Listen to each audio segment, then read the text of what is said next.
During the Cold War, the United States and the Soviet Union battled for global dominance. The main reason they never fought directly was because of their nuclear arsenal. Both superpowers had thousands of thermonuclear weapons ready to destroy their enemies at a moment's notice. It is easy to forget how the world almost ended in atomic annihilation. And not just because of international tensions. Technical glitches, human mistakes, unfortunate accidents, and more all tested the people overseeing the weapons of mass destruction. But not all of those incidents were equally dangerous. Throughout this video, we will be using our special Atomic Annihilation Scale to judge the relative danger of those incidents, with 1 being the least dangerous one and 5 being the edge of full-on nuclear apocalypse. So get ready for an exploration of World War III's that almost happened.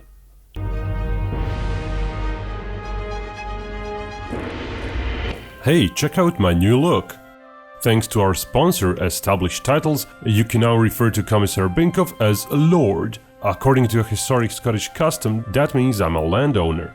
Here's my official certificate with a crest and 1 square foot of dedicated land on a private estate in Edelston, Scotland. It has a unique plot number so I can easily see its location. If possible, I can add a lord or lady title to my credit card, plane ticket or dating profile. But it's no vanity project. It helps preserve the natural woodlands of Scotland and supports global reforestation. With every order, they plant trees around the world, with global charities 1 tree planted and trees for the future. The first 200 people purchasing a title pack using my link will be next to my plot, so maybe we can build our little Binkov kingdom. It makes for a fun last-minute gift. Established Titles is running an early Black Friday sale right now, plus if you use the code Binkov you'll get an additional 10% off. Go to establishedtitles.com/Binkov and make your friends lords. In the early decades of the Cold War, nuclear deterrence heavily relied on strategic bombers armed with atom bombs. Since the Soviet Union could attack at any time, the US Air Force had to have some planes in the air at all times if a retaliatory strike became necessary. This never-ending air vigilance led to numerous accidents involving nuclear weapons. In January 1961, a Boeing B-52 Stratofortress broke apart in air near Goldsboro, North Carolina, dropping 2 Mark 39 nuclear bombs with a yield of around 4 megatons each. Fortunately, they remained intact.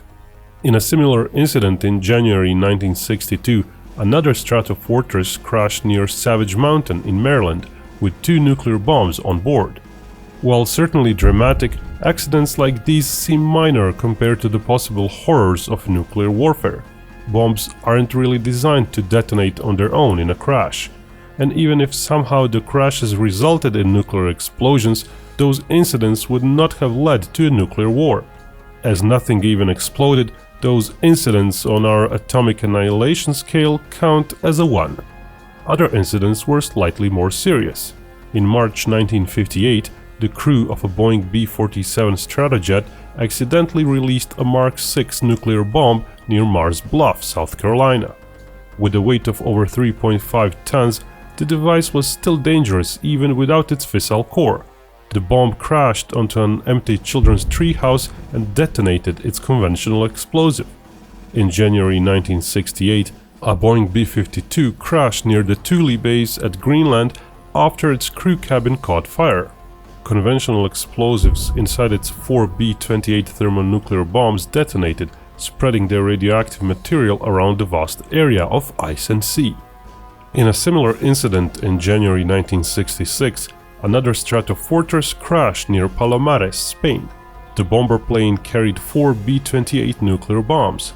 While 2 of them remained intact, conventional explosives within the other 2 bombs detonated, spreading radioactive material over a wide area. Despite the effort of cleaning crews, traces of radioactive contamination remained long after the incident. Nuclear bombs can be dangerous even without a nuclear explosion.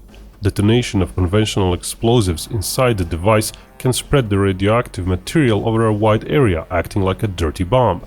Surprisingly, incidents like those seem to have rarely escalated international tensions, at least among superpowers. Because of this, these accidents still measure no more than a 1 on our Atomic Annihilation Scale. So, what merits a 2 on our scale? Mostly incidents with malfunctioning early warning systems during peacetime, and there were a lot of those. By the 1950s, the United States was investing heavily into a sophisticated early warning system that could alarm its armed forces in a case of a Soviet nuclear attack. Working with their allies in Canada and Western Europe, they established a series of long-range radar stations monitoring the movement of air units. This is how North American Aerospace Defense Command, or NORAD, came to be. The assembled data was then partially analyzed by Semi-Automatic Ground Environment System, a series of state-of-the-art computers housed in large blockhouses that could withstand an explosion. A network of telephones, teleprinters, and early modems connected various sites.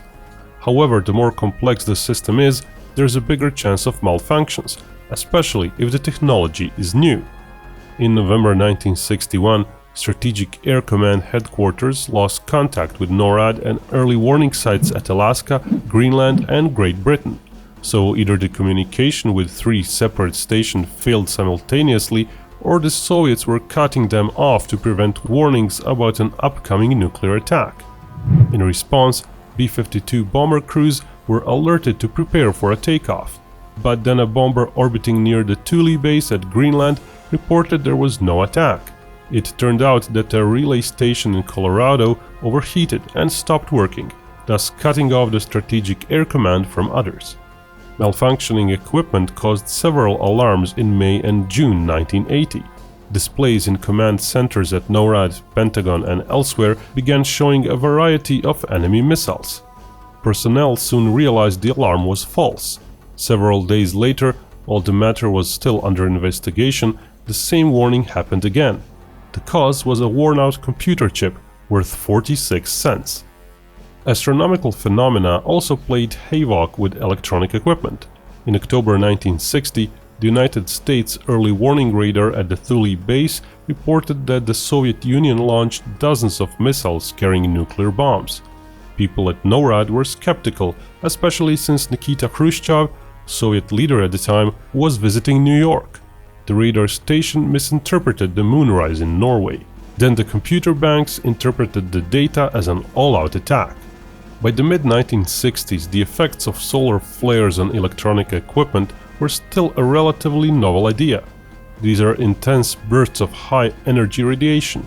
A solar flare can disrupt things like radio communication or even power grids. In May 1967, a powerful flare jammed early warning radar sites in Alaska, Greenland, and Britain. Fortunately, since the 1950s, NORAD had hired scientists to report on solar activity. They helped diffuse the tension and prevent a retaliatory strike. Accidents like these may not seem as dramatic as strategic bombers dropping their nukes over the United States. However, they are in fact more dangerous. If the soldiers, technicians, and engineers don't interpret the incoming data correctly, the result won't be a single nuclear explosion, but an all-out thermonuclear assault. On our Atomic Annihilation Scale, such incidents rank as a 2. Sometimes a simple human mistake can cause a serious incident. In 1979, commanders at NORAD received information from several radar stations indicating the beginning of a full-scale nuclear attack by the Soviet Union. As was the procedure, American strategic bombers readied for takeoff, while crews working on international ballistic missiles went on high alert. The US president had just about 6 or so minutes, the approximate time before the Soviet strike, to order a counterattack. Unlike in previous cases we talked about, this time it was the early warning stations that proved that the alarm was false. So what caused it? A technician accidentally loaded an operation computer with a training tape containing a scenario for a large-scale nuclear attack. Due to the US actually reacting to what they thought was a real threat, this incident gets a 3 on our Atomic Annihilation Scale. We talked a lot about nuclear mishaps involving the United States, but what about accidents in the Soviet Union? Don't worry, we got you covered. Reports about similar incidents behind the Iron Curtain are rare. This isn't due to the Red Army's impeccable record regarding nuclear safety, but because in the Soviet Union it was considerably easier to cover up embarrassing accidents. And yet, both the Soviet Union and later Russia came dangerously close to launching a nuclear attack on several occasions. The early 1980s were a tense period for relations between the US and the USSR. In September 1983, Lieutenant Colonel Stanislav Petrov was a duty officer at the command center for OKO, the Soviet nuclear early warning system. When the system reported that Americans launched up to 6 ICBMs from the continental United States, procedure demanded Petrov promptly inform his superiors. Instead, his gut instinct told him this was a false alarm. It didn't make sense for Americans to commence a nuclear war by launching just 6 missiles. In addition, he knew the early warning system was new and barely tested. Petrov was right. Later investigation showed that the early warning system mistook a rare alignment of sunlight on high-altitude clouds with the high orbits of Soviet satellites. However, the commanders couldn't reward Petrov without admitting the new system had flaws. Instead, they reprimanded him for not submitting proper paperwork. The incidents continued into the post-Cold War era. In 1995, Russian President Boris Yeltsin activated the nuclear briefcase after radars detected an ICBM launch near Norway. Russian ballistic missile submarines were on alert. The missile in question was Black Brant 12, a research rocket with which Norwegians used to study the Northern Lights. Norwegians informed Russia and other countries about the launch weeks before, but Russian radar crews never received that information. As with similar US cases, these incidents rank 2 on our Atomic Annihilation Scale. They could be dangerous, but there are worse things yet to come. Until now, we have examined how chance, accidents, technological glitches and airplane crashes could have caused nuclear explosions or even lead to full-scale attacks. But all these problems get compounded when you account for the human factor. Case in point, in 1956, Egyptian President Gamal Abdel Nasser nationalized the Suez Canal, one of the busiest trade routes in the world. On October 29, 1956, Britain, France and Israel launched a joint attack to take control of the canal. This caused an international uproar. The Soviet Union threatened to target London and Paris with its missiles unless the fighting ceased. There was legitimate fear the Soviets might enter the war on the side of Egypt. On November 5, 1956, NORAD spotted unidentified planes that were flying over Turkey. Even worse, 100 Soviet combat jets were flying over Syria. An English electric Canberra bomber plane crashed in the same area, and the Soviet Black Sea Fleet was sailing through the Dardanelles towards Egypt. It seemed as if the Soviets were getting ready to enter the war. However, each of these warnings was false. Unidentified airplanes over Turkey turned out to be a flock of birds. Canberra bomber had to land due to technical problems. The Soviet fleet was performing scheduled maneuvers. As for 100 MiG planes over Syria, their number was much smaller, and they were escorting the Syrian president home from Moscow, a routine procedure. Eventually, what prevented the Suez crisis from escalating further was that the United States and the Soviet Union successfully pressured France, Israel and the United Kingdom to abandon their plans. Even at the best of times, people who operate the nuclear arsenal carry a great responsibility, and when political tensions escalate to a full-blown international crisis, they find themselves under enormous pressure. In addition, the response time to a nuclear attack is short, less than 10 minutes. Combined, all this can understandably lead to frayed nerves and panicked mistakes. This is why events like the Suez crisis weren't a 3 on our Atomic Annihilation Scale. In October 1973, another major crisis in the Middle East almost caused a nuclear war. The Yom Kippur War began when a coalition of Arab states, led by Egypt and Syria, launched a massive surprise attack on Israel. Attacked from all sides, Israel's existence was at stake. In response, the country's president Golda Meir authorized the armament of 20-kiloton tactical nuclear weapons. These could be delivered either by Jericho ballistic missiles or Israeli combat jets. The United States quickly sent military aid to Israel, even as the Soviet Union began sending equipment and armament to Egypt and Syria. As Israelis halted the enemy offensive and launched a counterattack, Egyptian President Anwar Sadat asked the USSR for direct military assistance. Such a move by the Soviets would have inevitably escalated the crisis further, even up to World War III. Based on their intelligence, Americans also worried the Soviets might be sending tactical nuclear warheads to arm Egypt's Scud missiles.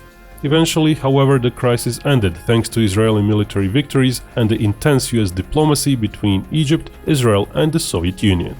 Interestingly, this time weren't as many false alarms as during the Suez Crisis.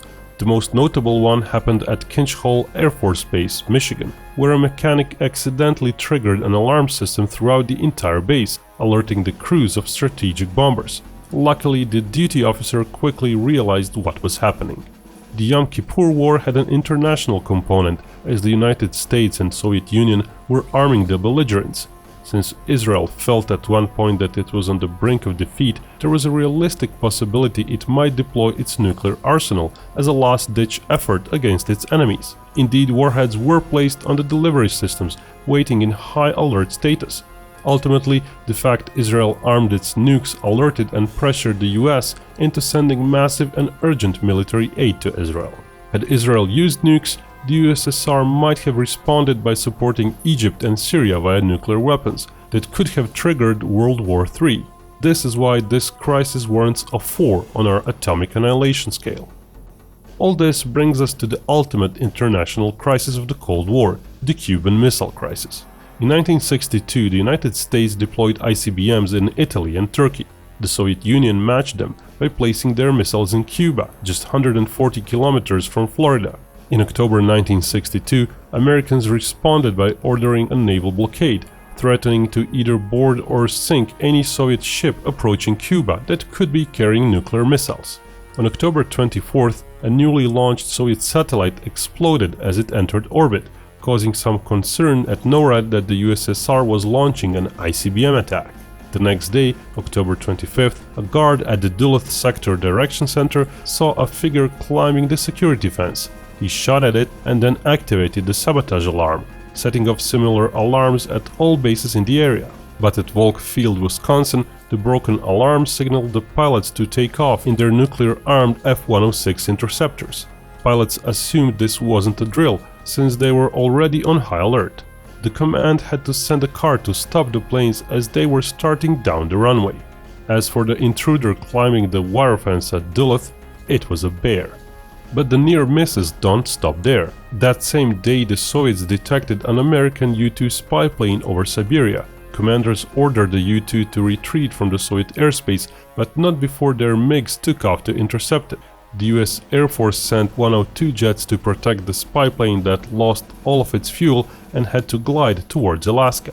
The US jets were to prevent the Soviet planes from entering US airspace. They carried AIM-26 Falcon air-to-air missiles with nuclear warheads. While these warheads weren't powerful, their use in combat could have set a dangerous precedent for future aerial dogfights.